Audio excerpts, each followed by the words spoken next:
you about where the idea for this film came about. Because one thing that struck me was just how this movie is, so it's the idea of having a cassette tape bootlegger who is under such duress. It's such a specific idea that I wonder if you knew somebody who was selling cassette, who was a cassette tape bootlegger, and whether that was how this came about. So I wonder if you could talk a little bit about that. That's a good question. I wrote the script with Christopher Grimm, a writer I've worked with on many films over the years. He wrote a picture with me before this one, and then we set out to write a new feature. And at the time, the roots of the idea were, I had written a really short piece, about 2 pages long, which is something we used to do in that gallery space. Is where I started a festival I run called Film Crash. And me and the men and women who made films as part of that series would regularly try to workshop new ideas. And I had written this short idea because a friend of mine, actually he was a friend of a friend, was living in a building down the block, and he was a really interesting guy. He was an actor, but he was going through something. I remember going over to his house and hanging out with him, and he was like very isolated and very depressed, and he had this box of letters from his mom. And I was like, wow, that's pretty heavy. And I wrote this idea about like somebody from his childhood finding him, coming to New York and finding him. And so I had that as like a 2-page idea. And at that time, cassettes were king. The audio cassette had really taken over and displaced the vinyl records. And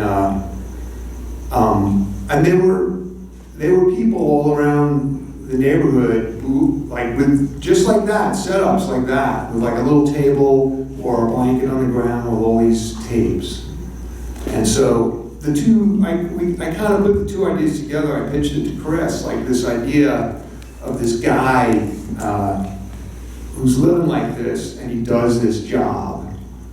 And for any of you filmmakers out there, one of the tricks, and I'm sure you know it too, is sometimes when you're looking for an idea for a movie, you try to find something that fits a lower budget, So the idea of this guy selling bootleg tapes could fit a lower budget. You don't need a lot to show that guy's life, right? A boombox and a box of tapes.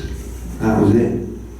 And so then when Chris and I started talking about it, the idea of like, in the Old West, the gunfighter who has killed and he's decided to put down his gun, he's not going to kill anymore, like Shane.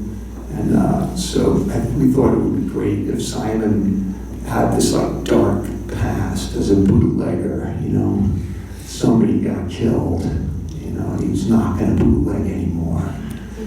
But his like young sidekick is all like, come on, man. We thought that would really, turn the heat up under Simon. So that's kind of how it started, yeah. And then Chris and I wrote a few drafts. And I remember at a certain point it started becoming more comic. I heard you guys laughing, which is great because I think it's a really funny movie. But I wanted it to be darker. I remember talking with Chris, like, I think we need to like start to take it more in a dramatic angle. So, and I had read that you had made a film before this one that won an award, won a cash prize at the Avignon Film Festival in France, which I think doesn't exist anymore. It sounds like it was a festival for American cinema in France as well as French films, right? But I read that you had used that money to make this film, and I'm curious, at the time, because today, you read that this movie cost $11,000, and it sounds like really, like it is hard to make a movie, and it's certainly a movie that looks this good. for that amount of money. And I'm wondering if you could talk a little bit about, sort of the process of making this, in terms of, the crew and the casting, how that came about for so little money. And I assume that a lot of it was obviously this movie shot on location, that a lot of these shots were, you were shooting on 16, you were able to kind of, pick this stuff up. But I'm just curious if you could talk a little bit about that, like in terms of your budget for this movie and how you were able to kind of, meet those line items, so to speak. Yeah, sure. Yeah, it's fun to talk about the money with this one. I had done a feature film before this. It was called Spare Me. It's like a bowling noir film. It's like a very twisted, dark comedy, and we have that film was big. It was really big for my first feature, and I think I ended up spending about 80 grand on it, and I had put a lot of that on my credit cards, and it was a big project. I filmed it in New York, and we ended up filming in all 5 boroughs and out of Long Island, and I remember being in that 15-passenger van, like, what the hell am I doing? Going from location to location. So, you make your first movies and you learn a lot, and some of my students are here. We talked about this a lot in class. I had a few simple things after that first feature. And that first feature is weird. I couldn't get arrested with it anywhere in the United States. And then they started programming it in Florida. Is anyone here from Florida?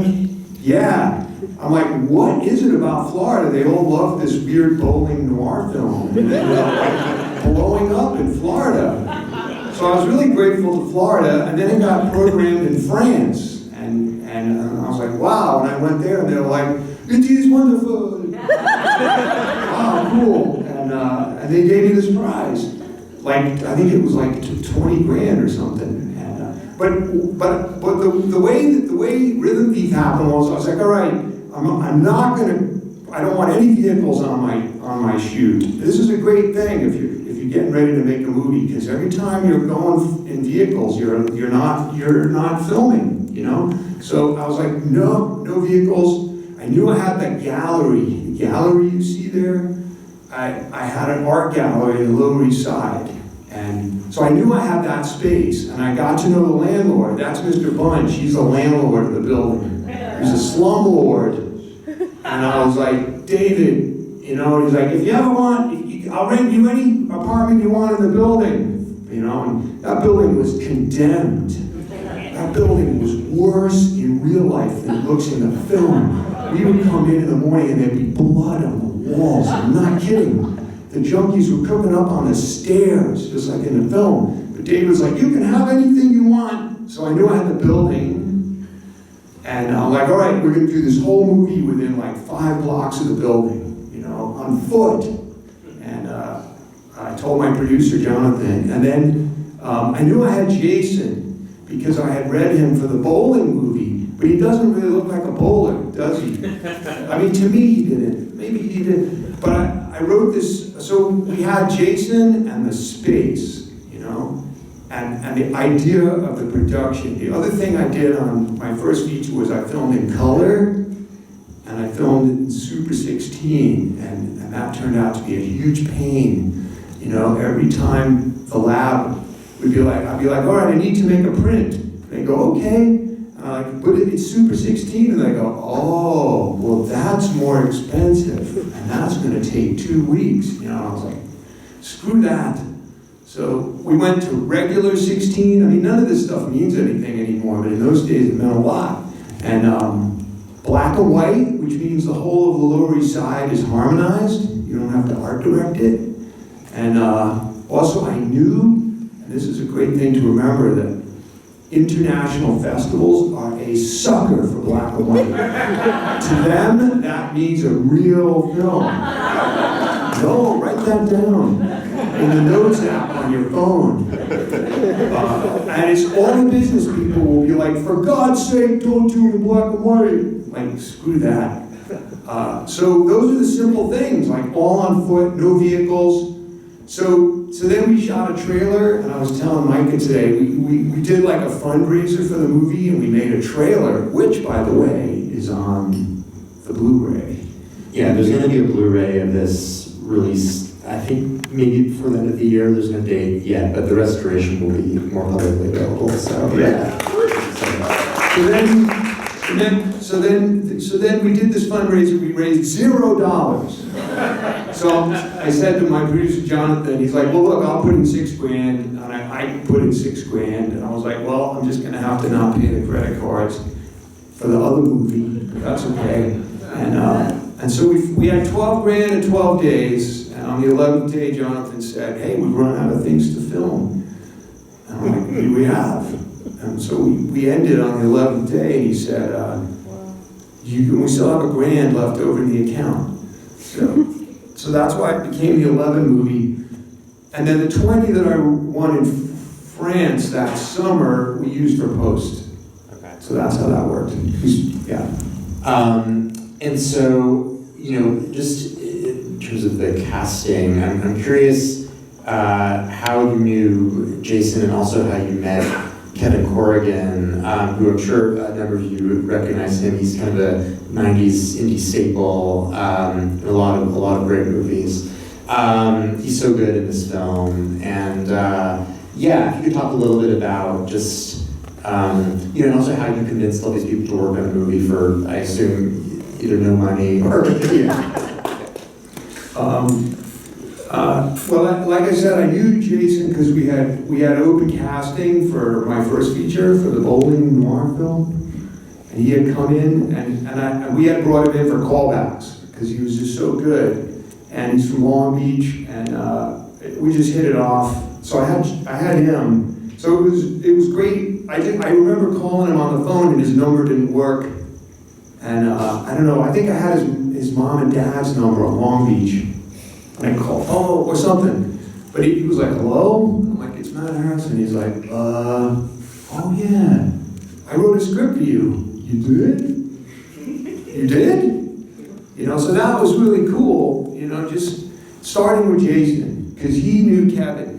He brought in Kevin. We actually had written the part for somebody else, but he brought in Kevin, and we thought Kevin was great. And he also brought in Kimberly Flynn, who played Sid. Who actually I knew her because she was part of the whole downtown theater and gallery scene that I was kind of hanging out with. She was with my friend David Leslie, so I knew her through that. She came in, and then Meredith Jacobson cast the rest of the film. She brought in Eddie Daniels, who had just come off Bad Lieutenant, and she brought in. Oh, and I also worked with Sean Haggerty in my previous film, the guy who played Shane, and Mark Alfred, who was in my previous film. So it was really easy to cast. It was like a lot of people that I had already worked with. And then Jason brought in a lot of people. I mean, that's another great simple technique, is you find one good person and they bring in all their friends. And was Jason part of the New York theater scene, or did you just or? Because he had been studying acting and things in New York for many years. He was in Last Exit to Brooklyn, and so he knew a lot of people and was kind of around.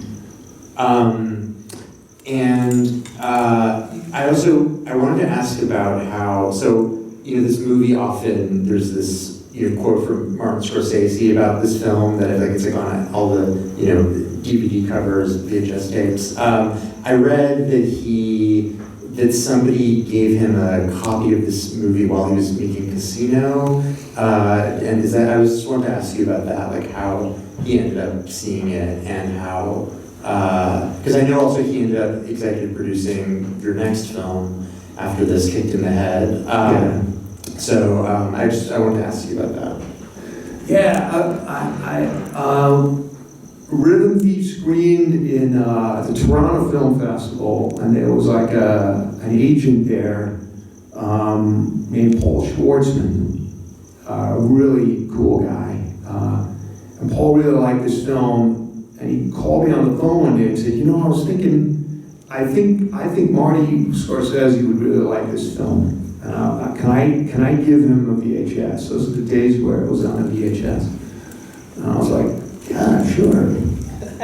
Yeah. And then a little while later, I got a phone call, like,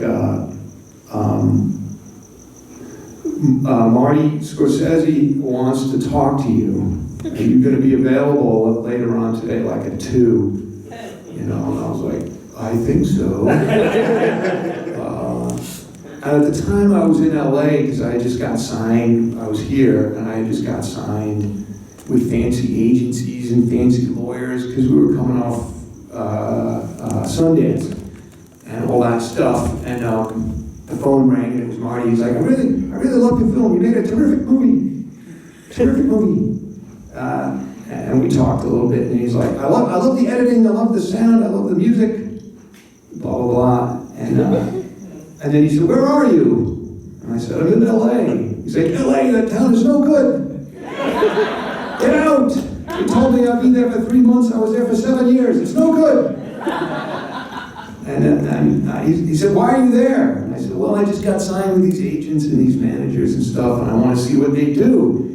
You know, they wanted me there to take meetings and stuff. He's like, agents, those people are no good. He said, you want to make, what do you have? And I had Kitchen Ed at the time, and he said, well, and I met with Barbara Defina, who was in the bar. Oh, I don't remember one thing Marty said. You know, I get a lot of tapes. They give me a lot of tapes to watch, and usually I fall asleep. You know, usually, what did he say? Like, yours, I couldn't stop watching. I was like, oh, that's good, thank you. That was good. That's nice. So then I went to New York and I met with Marty, which was a lot of fun. And turns out we grew up like a block away from each other.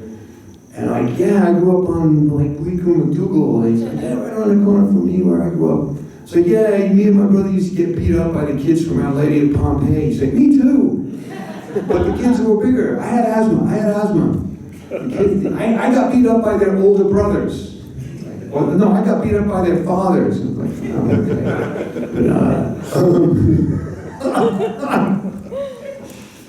But, oh man, Marty has these really perfect blue jeans that are like really tight and ironed. Like they have a perfect crease. I remember that. Like, wow.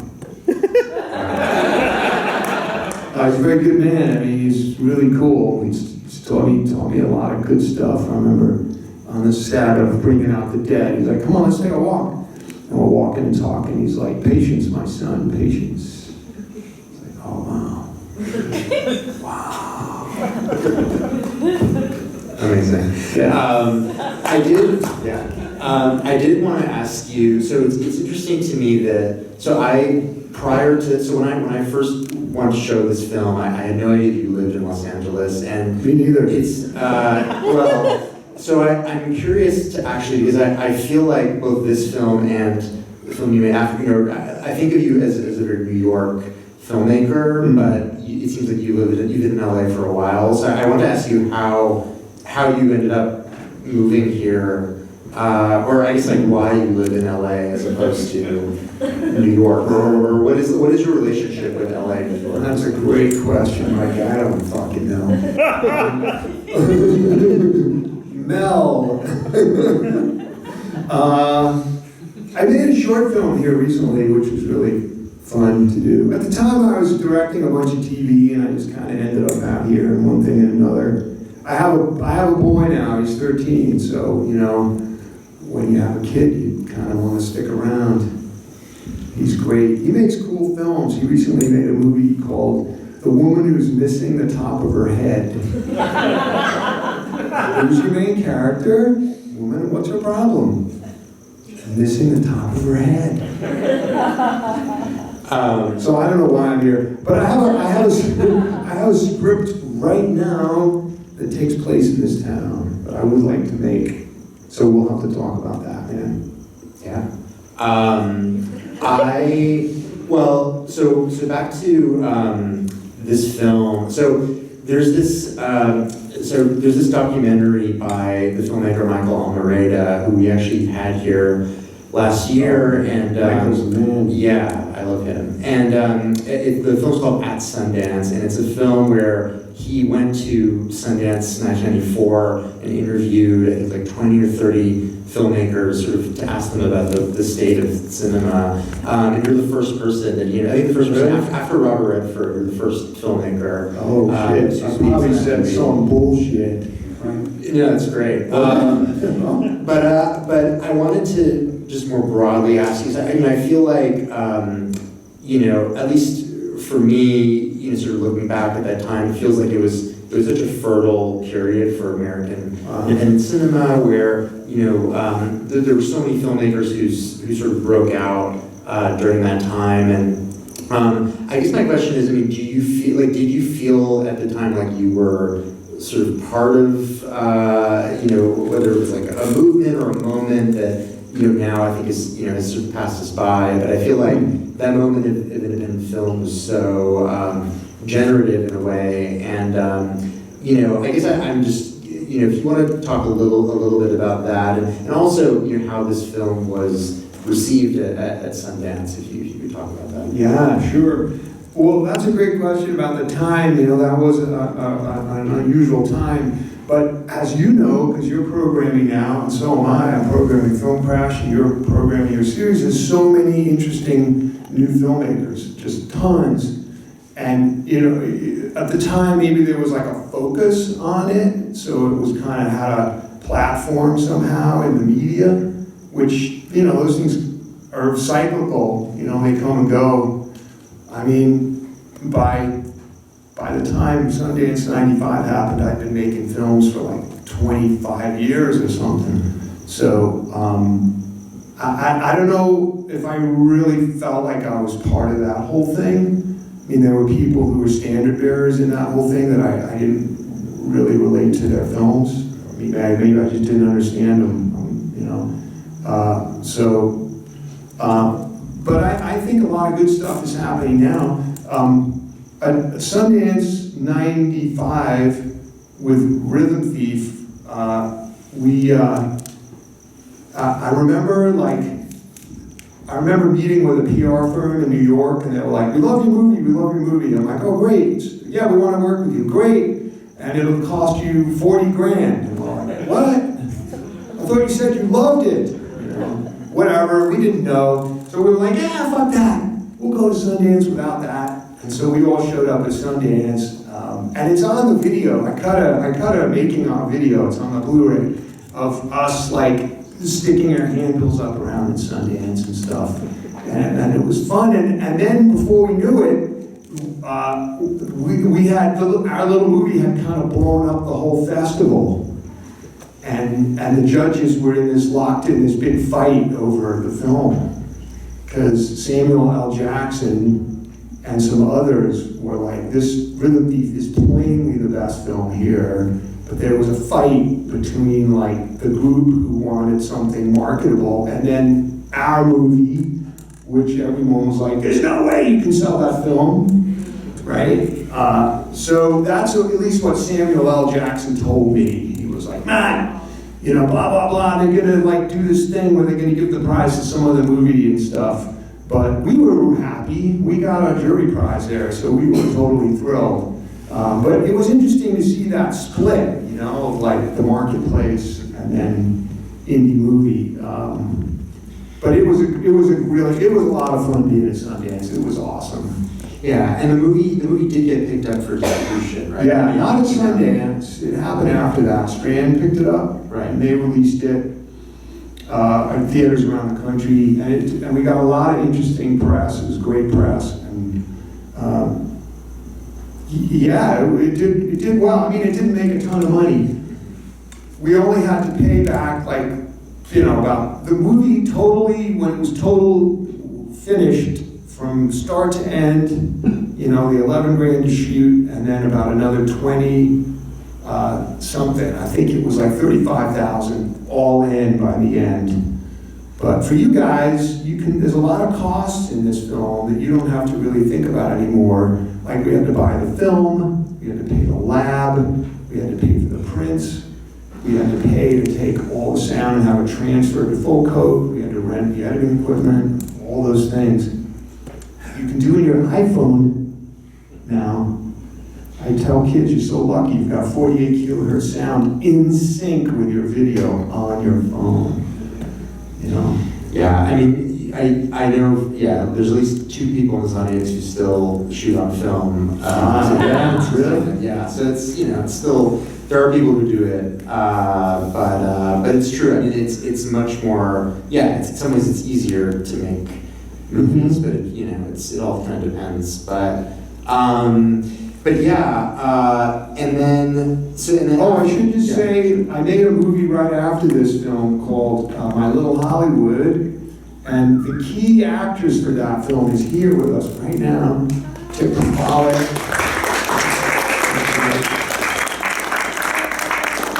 And then Tipper and I went on to make, I think, 2 or 3 other films after that. But she's an important part of LA film history and filmmaking. I wanted to ask, I also want to ask about the film's soundtrack, which is very memorable. You kind of have, you know, your reggae, kind of trip hop and hip hop. Can you talk a little bit about how that came together? And yeah. Sure. Yeah. You know, New York, New York is so close to Jamaica, and there's a lot more like Caribbean sounds in New York than here. You know, living here, I noticed, wow, it's really a different culture, music culture here. But in New York, it's a really important part of the fabric. You hear like merengue music from the Dominican Republic, and you hear stuff with a reggae sound or rock steady sound. And then there's rap. But when I was cutting the film, I worked with a really interesting guy, this guy named Adam Goldstein, who did the sound design for this. And it was really cool when I first met Marty, because one of the first things he said was the sound design was great, and that was my friend Adam. He was a really unusual cat. He worked on my first feature, and he said, you know, let me do the sound design. I'm like, Adam, I'm like, no money, man.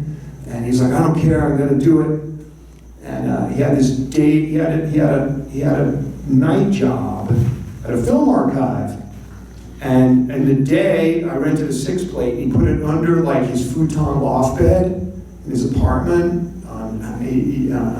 way on East Houston, and he would cut sound under his futon during the day. I'd go over there and he'd be all wired, cut sound. He'd be like, oh, you're gonna love this, hear the sound. Because he lived in a really ratty tenement building as well, and he'd go around with his tape recorder and tape all that sound you heard in the hallways, you know? You know, don't do that, baby, you're gonna get a sandwich, and all that stuff, you know, from his building. Yeah, he was like, oh, it's great.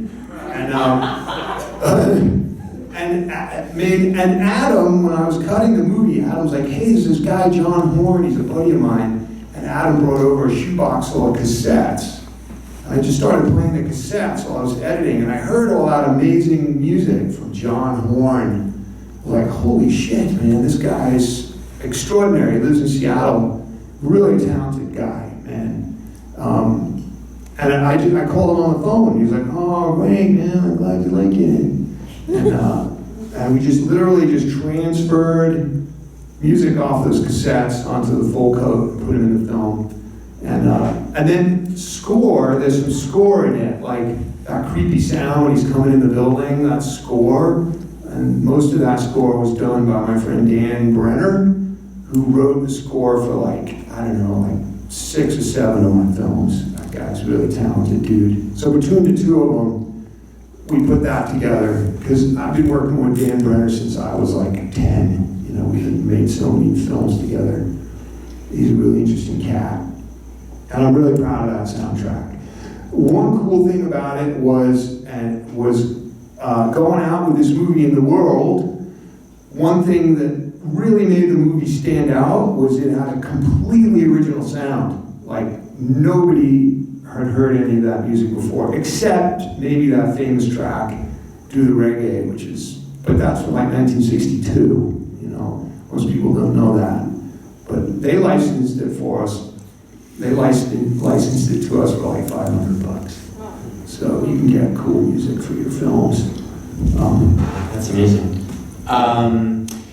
Yeah, I mean, I have sort of one broader question for you. So I know that, you know, after this film, you went on to, you know, not only make more independent films, but you also directed, you know, major studio film, Kicked in the Head, which I think was Universal produced it, yeah. And you also directed episodes of Sex and the City and a number of things. And I'm curious, you know, was it your ambition to, you know, to make studio films, or did you know, want to continue making independent work, and kind of how have you sort of navigated that in your career since this film? Yeah, that's a good question. I have a project I want to make right now, but I don't feel a burning desire to make film like I used to. I teach now, which I discovered teaching, and I really fell in love with it. And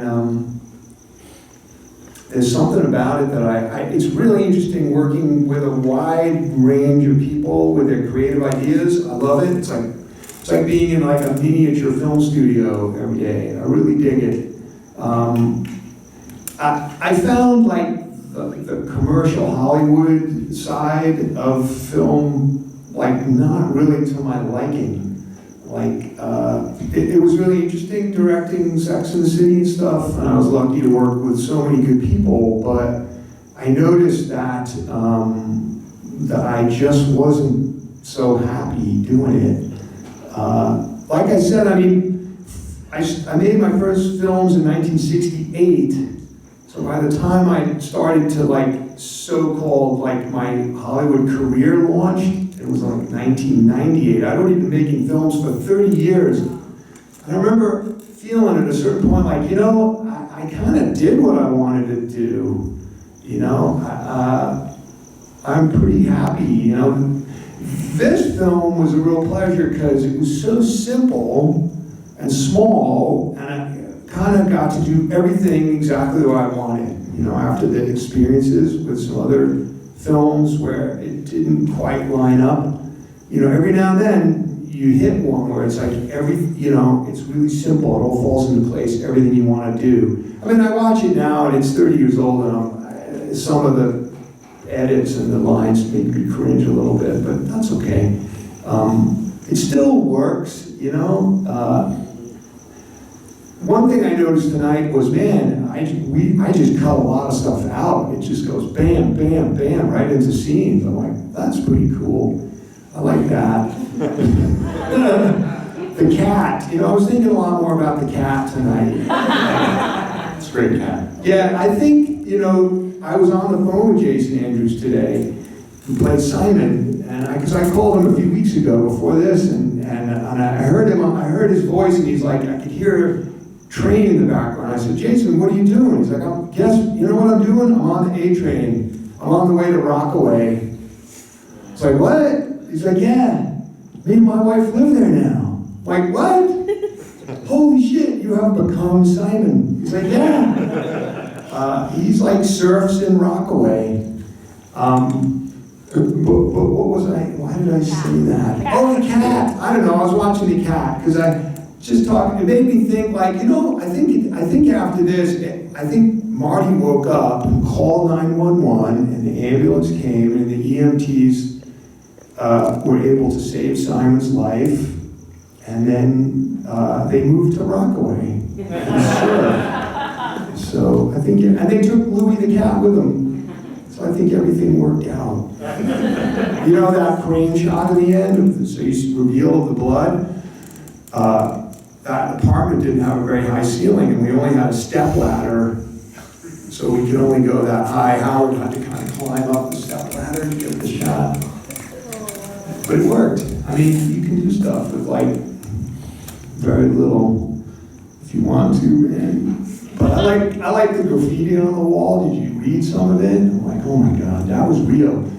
That was from the, and did you see those like crowbar marks on the door? Yeah. That was all real, man. There was some stuff going on in there.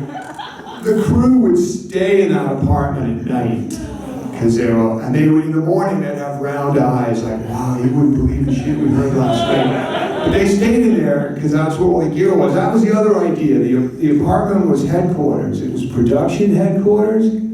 It was the production office. It was the camera department. It was wardrobe, everything. So when we were shooting in the room in the front, everything got moved to the back. And then when we were shooting in the room in the back, everything got moved to the front. But it was great because there was only one place to go. Now, the one big scene was going on the subway. So Jonathan Starch, we didn't have an AD, we didn't have a script supervisor. Jonathan was the production manager, the producer, and the script supervisor, and the AD. So he had his walkie, and he had his 3-ring binder, and I had my 3-ring binder, and we would just check the script against each other, so we were doing continuity. We would leave the building to go shoot on Delancey Street, and I'd turn around and I'd see all this crew. Be like, no, you, and you, go back. And they'd be like, no, go back. Because all I wanted was the boom, slate, sound recordist, camera, and his assistant. That's it. Because we didn't have lockdown. You know what lockdown is. I mean, everyone's walking around in the neighborhood. So we after a while, people in the neighborhood didn't pay any attention to us. But like the explosions you heard on the soundtrack, those were like recorded on set from people blowing shit up in the neighborhood. So I just put them in the film because I liked them. Amazing. I think we have time for 1 or 2 audience questions. I don't know if anybody had something. Yeah. Sure. I mean, yeah. I guess like probably always good to avoid nostalgia.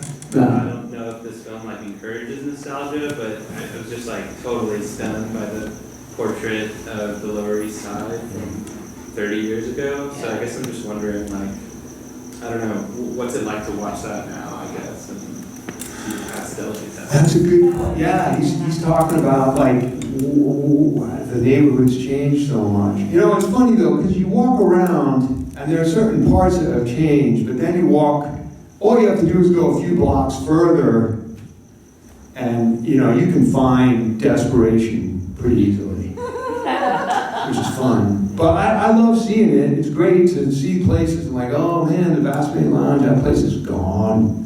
You know, so many places are gone.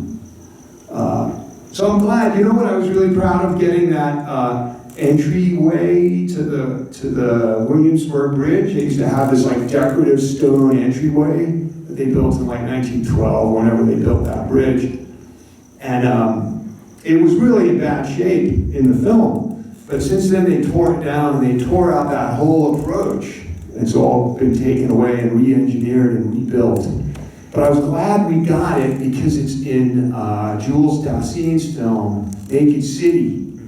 There's an amazing foot chase across that plaza, and that's why I did it, because I wanted to kind of do that same foot chase. And I love that scene in Naked City, and I got to talk to Jules about it. One day he came to the GGA and they showed that film, and afterwards I went up to Jules and I was like, dude, man, it was so cool. Like, how did you get to know the Lower East Side so well? Because I lived in the Lower East Side for like 10 years. I said, how did you get to know it so well? And he used to work in a newspaper there, and that was his beat. So it was cool to talk to him about it. If you ever get to see Naked City, watch the way they use the Williamsburg Bridge. So there's certain things I'm really glad that we recorded. But if you go to Delancey Street now, it's like, it's still kind of the same, you know? Johnny, you had a question? Yeah, I just want to, like, you were getting into a little bit, like, you didn't have lockdown, the busy city.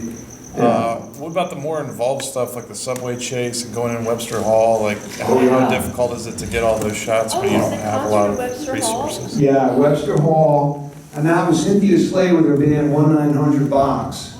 So Cynthia, I don't know how Meredith knew Cynthia, but it was really fun working with Cynthia. She's just so cool, and she was so into it. And she put that piece in the song, there he is, fuck him up, you know, when we go in. You know, we knew, like, that's gonna be intense. So filming the bootlegging scene, So I really had to come up with a really simple plan, because it was gonna be an actual show, you know? That was just a full-on actual thing. Webster Hall said, yeah, sure, you can do it. And we didn't have, you know, we were using, I think Howard was filming with 4X, like double, like he just pushed it, a stop or something. It's all black and white film. And that, so we just had to have a plan, you know, I had to have that plan of like Kevin is there, and Jason is here, and Kevin doing the thing with the tape, you know. If you notice, it's really simple piece of filming. And then the scene where they pull him outside and beat him up was done outside behind the apartment building where, you know, our main set. It was really fun. Oh, there's one thing that Kimberly likes to tell. That final scene where she's like, I just wanted a good lay. You know, and the whole, like all these women in the neighborhood were like, you tell him, girl, you tell him. Like, I just wanted a good lay. Yeah, that was fun. But what were the other locations? Oh, the subway. The subway was a great thing. You couldn't do that nowadays because they've got cameras everywhere on all the subways. So even if you start doing something, bam, there's going to be a security on you immediately. But they didn't have that in those days. And I had ridden that line a bunch of times going out to Rockaway, which is really cool because there's a long causeway that goes over Jamaica Bay. Really cool causeway. It goes, and I'm like, holy shit. And getting in between the cars and having that kissing scene with water in the background, like that is like a dream, you know? So to do that, we literally like, the day we were all gonna film that, my producer Jonathan gave everyone on the crew a token, and we all ran in, and Howard filmed Jason and Eddie being chased into the subway train, and behind them is all the whole crew jumping on the train. Oh. Because we just wanted to do it all in one.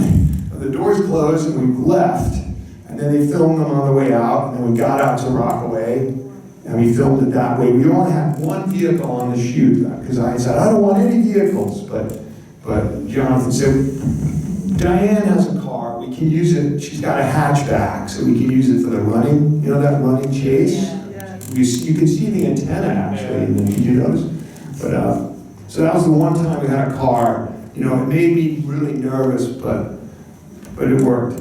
And then what was the other one? Oh, so anyway, we did all that stuff on the subway, man, we didn't have anything. We didn't have any permission. The film the studio picture I shot, where we had $3.8 million, they're like, it's gonna be great, you're gonna have your own subway train and everything. But I was like, we couldn't do anything. I was like, man, I got to do a lot more on 11 grand, you know? So, you know, if you got something you like, just go and do it. I think that's a great place for us to end. Thank you so much, Micah, for this film and for being here with us tonight.